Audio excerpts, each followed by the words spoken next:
Now when it comes to techniques, probably one of the most important parts is your rig. And if you get that right, you're going to catch a lot more fish. Now for the kings, it's really basic. Most of the stuff we're doing is live baiting. So all we had was a nice hook, in this case a little bit rusty, running two short length of 100-pound mono. Now don't have that too long, because if it's too long the livey will get tangled up.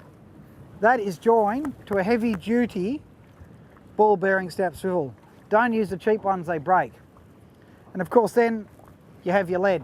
Now as we showed you doing it, the amount of lead you use varies to the depth you're in and to the bait you're using. With yakkers you don't need a lot of lead, but with those slimies, I tell you what, they don't want to go down. So if you're not getting the bait down, add a bit more lead. Now when it comes to the snapper, it's totally different.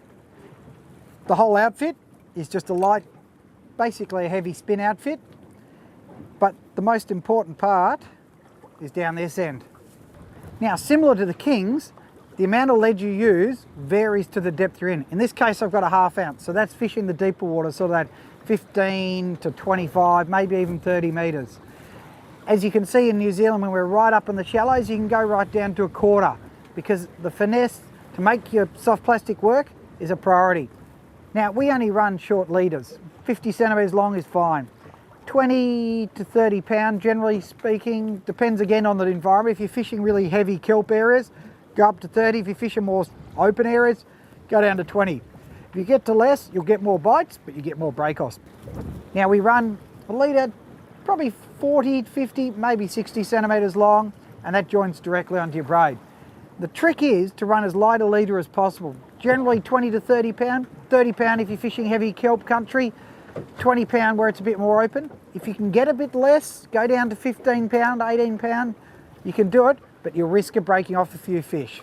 So choice is yours. And most importantly, one final tip is always make sure that the plastic is on straight. If you put it on it's kinked, it'll spin in the water and you'll get a lot less bites. So get it straight and you'll get hooked up. Now finally, catching those daylight dews. If you want those double and triple hookups, it's not as hard as you think. And the rig is really simple. All you have is a short leader. You want, similar to the kings, you want that leader nice and short so the bait isn't too far away. If it's got a long leader, it'll swim all over the place and tangle up.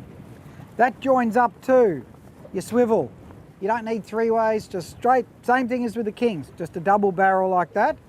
And then you have your dropper down to your sinker, which is double to triple the length of your leader to the hook, because that will keep it up off the bottom, because remember you're drifting, so you don't want to snag up.